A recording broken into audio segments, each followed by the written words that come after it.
Some people say, don't let anybody live rent-free in your head. The reality is, though, people do things that leave an impression. Sometimes they do a good thing. Sometimes they do a bad thing. But they leave their mark on you.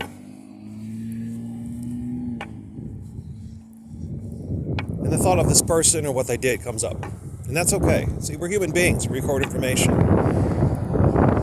And especially when we're really young. When we record that information, it makes a very significant impact.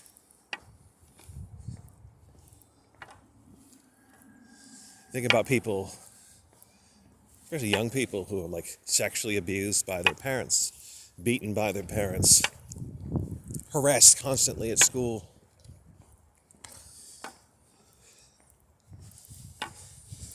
Oh, they watch the police come into their house and shoot their dog dead, their beloved dog. I mean, that's going to leave a mark. People say don't let them live free in your head. Well, they're gonna.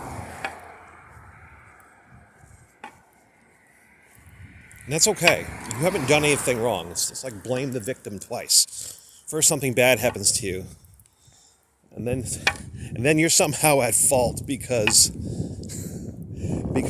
you were injured, and the injury is permanent or semi-permanent.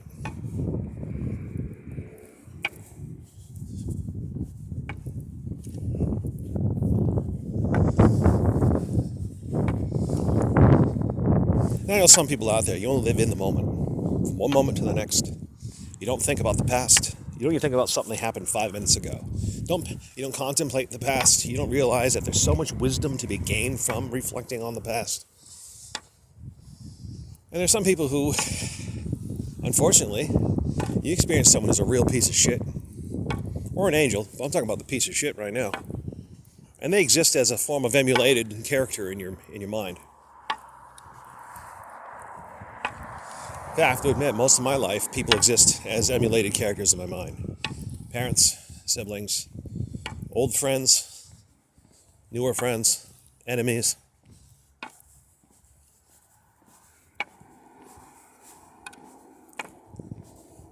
And part of that's because I'm a social retard. So, when I think about an idea and how I'm going to express it, I have to think about how the different characters might react. These are things that neurotypical people do all the time, and they try to find, that squishy, lukewarm middle ground when they speak, that no one really knows what they're saying, but it's not too offensive. Well, I'm going to talk about someone who lived in my head for a long time. In a way, he still does, because I remember him. I mean, come on, let's be real. If you have a memory, someone lives in your head. This is someone who, elementary school, in early part of 6th grade, was just kind of a strange, rough and tumble troublemaker.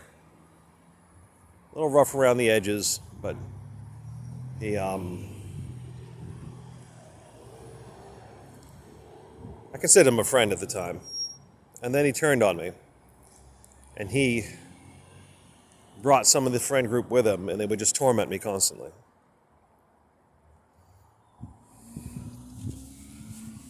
I didn't understand this guy was a psychopath. He was a psychopath. Now, I don't have to be a doctor to say this guy was a psychopath. He was. Now, not all psychopaths are evil.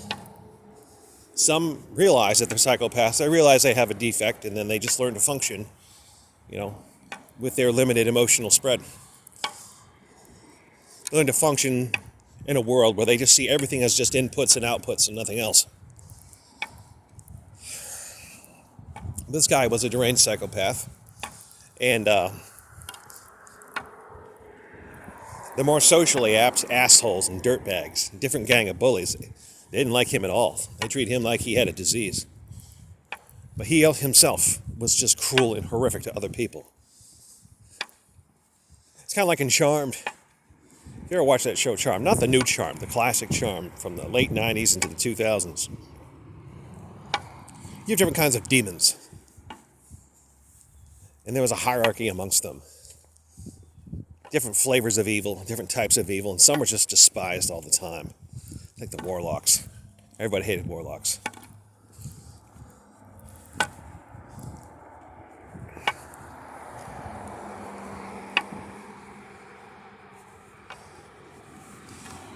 So this guy, this psychopath, was like a warlock.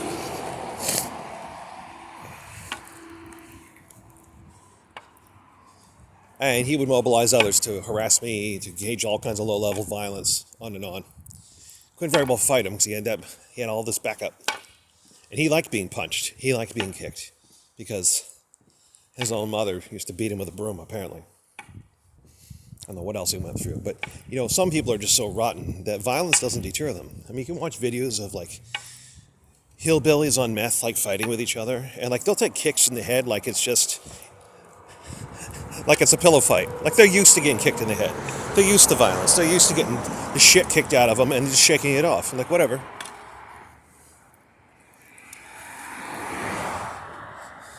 This kind of guy who would laugh hysterically while you're beating the crap out of him. I mean, he was absolutely this monster. Eventually he moved away. Now, his parents were divorced. I think his mom got sick of him and tossed him off to his dad. It might have been the other way around.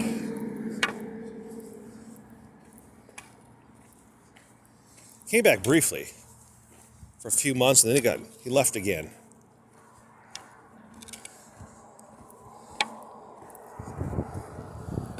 And I don't blame his parents who want to get rid of his ass, that's for sure.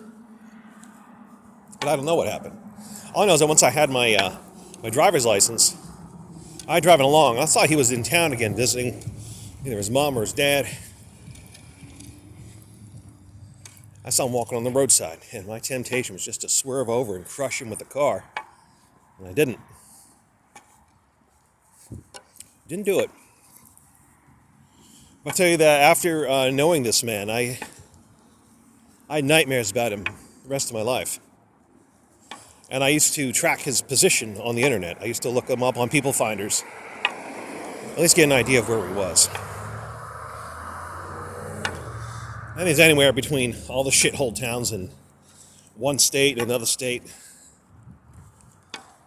Because where else would he go, right? Go where the trouble is. We're going around making misery pays money, apparently. That's what I'm guessing. So, very briefly, I drove rideshare. Less than a month, and I stopped. And I stopped because their insurance was absurd. And the thing is, you had to file a claim with your personal insurance before their insurance would even consider it. And then I learned I would need to get a livery policy, which would cost as much as I would probably make in a year doing this ride sharing part-time. So, quit. But while I was doing it, I was well aware that this motherfucker was living in Manchester. I hope I don't get this guy. I really don't want to have to get him a ride, because I'd have to just not pick him up.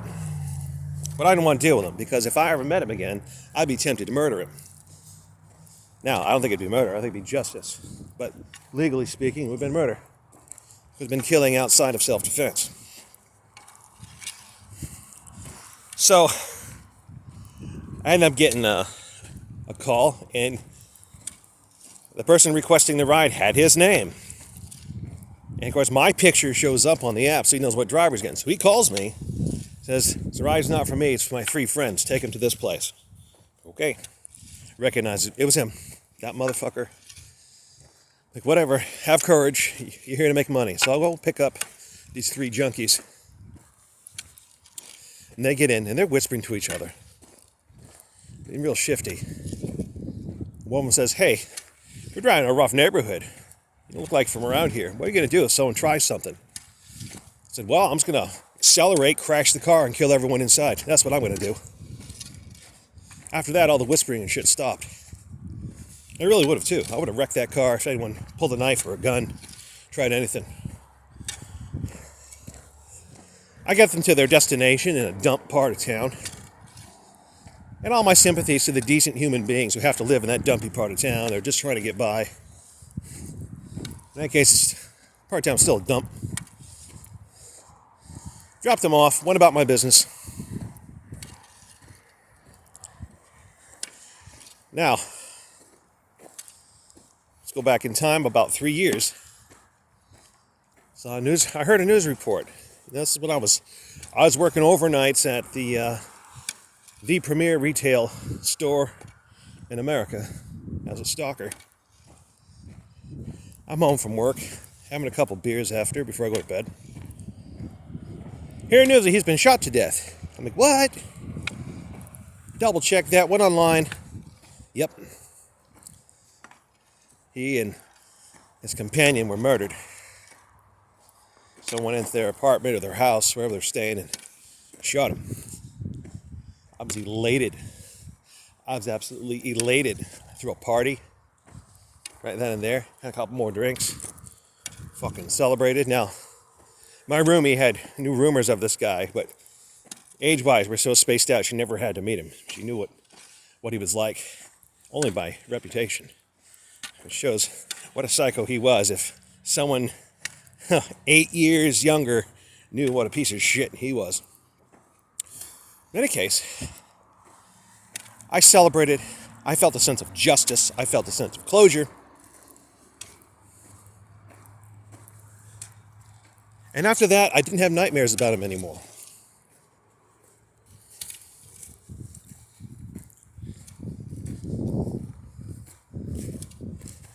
I didn't have to be on guard against his trouble. I didn't have to be on guard against myself wanting to bust a cap in his ass.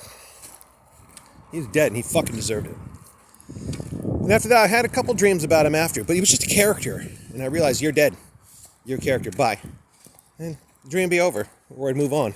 He wouldn't trouble me. He wouldn't hassle me. Because in all the dreams I had, it'd be nightmares where he's tormenting me. I'm trying to fight him.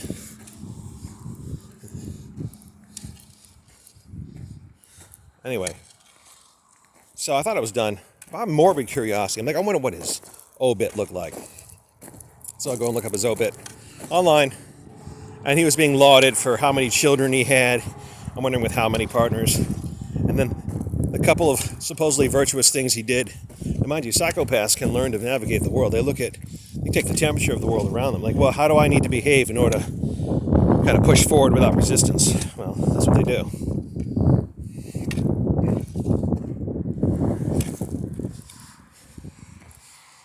And I opened up a wound, and I realized, don't go picking around that anymore. It really doesn't matter what other people thought of him. I know who I knew.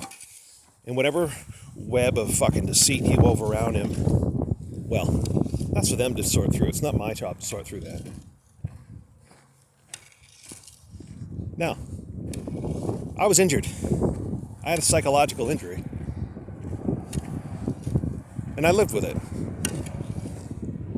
And it troubled me. And I didn't do anything wrong by being troubled by the injury. I was no more a bad person for the psychological injury than someone else who had a chronic back problem, or a person who lost an arm in an accident and they had phantom limb pain for years and it just wouldn't go away and it always troubled them. These things are real. I'm not saying woe is me, I'm a victim. No, I was a victim. Doesn't make me special. Doesn't make me a higher class person. I'm just a person with an injury. And there's so many people out there like, don't let them live on your skin. Don't let them live rent-free in your head. Well, they have a victory. I've seen people announce it on my local Facebook forum in my town. Someone mentioned something like, I get to live rent-free in your head. It's a victory. Celebrating, they permanently mark somebody in a bad way.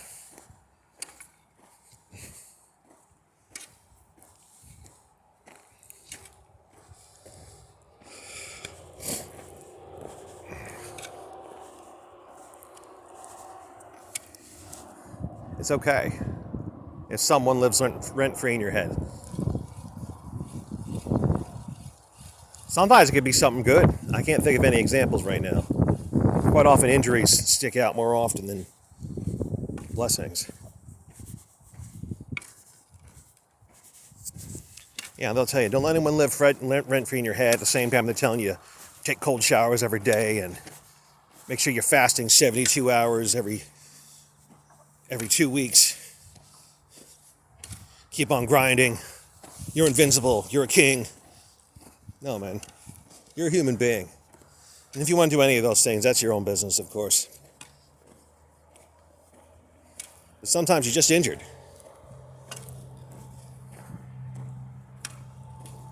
And sometimes that injury is psychological.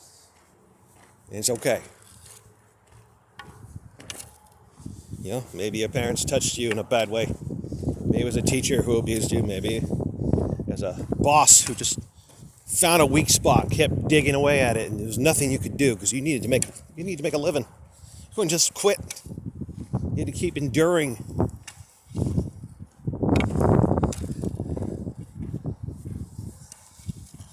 There's nothing worse than the kind of injuries that hide behind legal protections and authority structures. Because the only thing that would have stopped this motherfucker was the bullet that he got 30 years after the fact.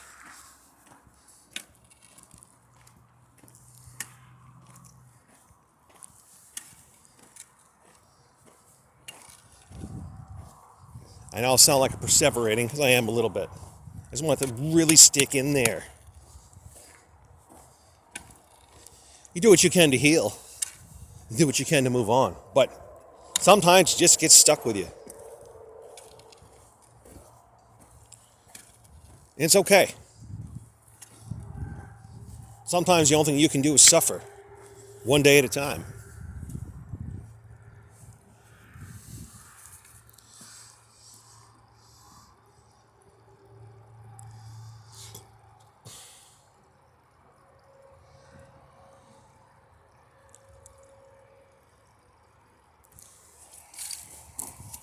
Sometimes you suffer the rest of your life. It could be that you might have assimilated otherwise to this world, and now you live a marginal existence because you can't be bothered to fit in.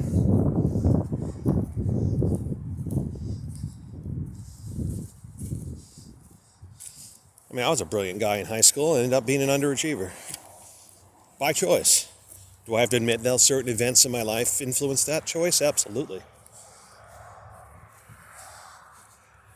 He wants to fit into a sick fucking world where people can torment others with impunity, and if you actually do something about it, the police come after you.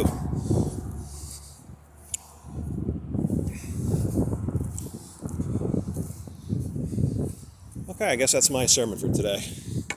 Thank you for listening.